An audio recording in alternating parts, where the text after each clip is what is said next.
আসসালামু আলাইকুম ভিউয়ার্স, আশা করি সকলেই ভালো আছেন, সুস্থ আছেন। তো আবারও নতুন একটি ভিডিও নিয়ে আসলাম। এক ভাই বলেছিল যে তেল পড়া মন্ত্র দিন। তো সেই তেলেশ্বর বান গুরুমুখী স্বয়ংসিদ্ধ মন্ত্র, এটি একটি বান। তো এই মন্ত্র দ্বারা তেল পড়তে পারেন আপনারা। তো আশা করি আপনারা সম্পূর্ণ ভিডিওটা দেখবেন, তাহলে বুঝতে পারবেন যে এই মন্ত্র দিয়ে কি কি কাজ হয়, কি কি কাজ করতে পারবেন।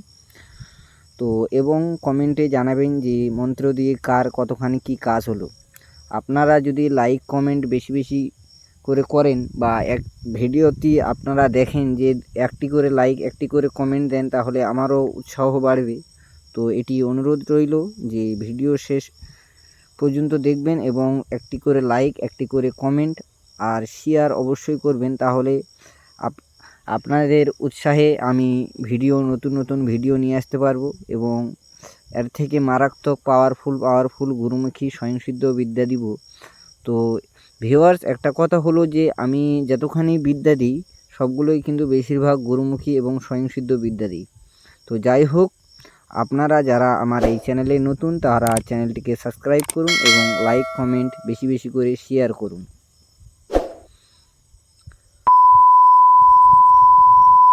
তো একটি কথা হলো ভিউয়ার্স, এই তেল পড়া বা জল পড়া বা আরও বিভিন্ন ধরনের শিকড় পড়া আছে, বিভিন্ন ধরনের এক একজন এক এক রকম প্রয়োগ করে। তো কেউ কেউ চায় যে তেল পড়ে দিলাম। তো মন্ত্র দিয়ে কিন্তু দূর থেকেও তেল পড়া যায়, কাছ থেকেও পড়া যায়, জল বলেন। তো এক একজন এক এক রকম তেল পড়া অনেক ধরনের হয়ে থাকে। এমন এমন তেল পড়া আছে যে রুগী আপনার সামনে বসে আছে, আপনি তেল পড়ে দিলেন, তো রুগী কিন্তু দেখতে পারবে যে ওর শরীরে কি কি ধরে আছে বা কি আসর করেছে, জিন ভূত এরকম আসর করেছে নাকি, রুগী কিন্তু দেখতে পারবে, কিন্তু কবিরাজ কিন্তু দেখতে পারবে না। তো এই কথাটা এক এক জায়গায় এক এক রকম বিদ্যা প্রয়োগ হয়। তো আপনারা মতামত জানাবেন যে আজকে যে বিদ্যাটা দিলাম এই বিদ্যাটা কার কতখানি কাজ হয়। তো এই বিদ্যা কিন্তু গুরুমুখী স্বয়ংসিদ্ধ মন্ত্র, এটি সিদ্ধ করার প্রয়োজন পড়বে না। আর আপনারা যারা আমাকে ফোন করেন বা মেসেজ করেন, আমি আগেও বলছি এখনও বলছি, আমি কিন্তু বিদ্যা বিক্রি করি না। যা শিখাবো ইউটিউবেই শিখাবো। আপনাদের যদি মন চায় তাহলে আপনারা এখান থেকে শিখতে পারেন, নচেত কিন্তু আপনাকে বাদ দিতে হবে।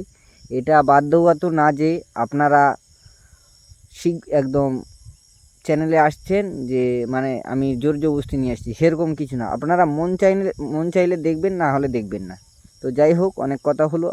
আপনারা মন্ত্রটা স্ক্রিনে দেখতে পাচ্ছেন, তো মন্ত্রটি দেখুন, আমি পড়ে শোনাই।